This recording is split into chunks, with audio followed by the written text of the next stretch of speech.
Donc ils sont venus presque mortes en consultation et qui sont repartis 2 jours après bien vivantes dans leur village. Bonjour, je m'appelle Betty Jurgensen, je viens de France et je suis à Madagascar depuis plus de 2 ans maintenant. Mon mari est le directeur du programme de MAF Madagascar. Et donc moi j'ai eu le privilège la semaine dernière d'accompagner grâce à MAF une équipe, une ONG qui s'appelle Overhead Medical dans un village reculé de Madagascar. Je suis infirmière à côté de ça et donc j'ai accompagné toute l'équipe en tant qu'infirmière. Donc il y avait une équipe composée de chirurgiens, de médecins anesthésistes, de dentistes et une missionnaire également pour apporter l'apport spirituel. Et donc nous sommes allés dans le village qui s'appelle Ampasinambu, dans le sud-est de Madagascar. Donc en voiture nous mettons 3 à 4 jours pour y aller. Et là avec l'avion de la MAF nous avons mis 3 quarts d'heure. Donc nous sommes arrivés donc le lundi matin et nous sommes restés jusqu'au vendredi matin. Donc pour un temps de 5 jours. Le but, c'est d'effectuer des soins auprès de la population reculée, où il n'y a pas d'accès de soins. C'était des soins médicaux. Il y a également eu des opérations et des extractions dentaires. Là, les personnes du village sont venues nous aider pour acheminer tout le matériel jusqu'au centre de santé. Nous avons mis à peu près 20 minutes de marche et traversé 2 rivières. Donc il y a des gens qui viennent du village même, mais aussi des environs. Ils mettent parfois 1 ou 2 jours à marcher pour venir pour avoir accès aux soins. Nous avons rencontré beaucoup de maladies infectieuses lors des consultations. Surtout, c'est une zone qui est endémique à la malaria.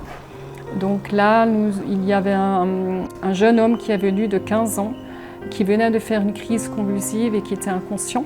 Il était amené par sa grand-mère. Et donc nous avons hospitalisé cet enfant, rapidement donné les médicaments, mais malheureusement cet enfant est décédé d'un neuropalus. Donc il est arrivé trop tard à l'hôpital. Mais le jour d'après, il y a une jeune fille à peu près du même âge, une adolescente, qui a également fait un neuropalus. Et donc nous l'avons également hospitalisée. Et elle a été guérie après les injections de médicaments. Donc voilà, il y a eu un décès, mais il y a aussi eu une personne qui a survécu. On a dû avoir le générateur pour allumer les machines et puis donner ce qu'il fallait aussi pour les anesthésies. Mais tout s'est bien passé, par la grâce de Dieu. On a aussi pu partager l'Évangile, prier pour les gens, partager la Bible.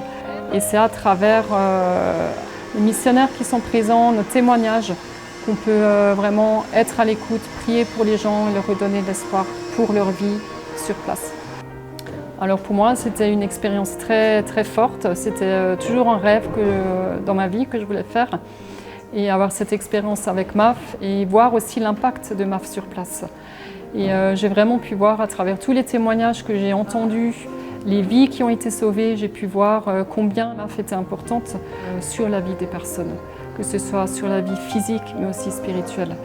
Et pour moi, c'était vraiment touchant de voir ça.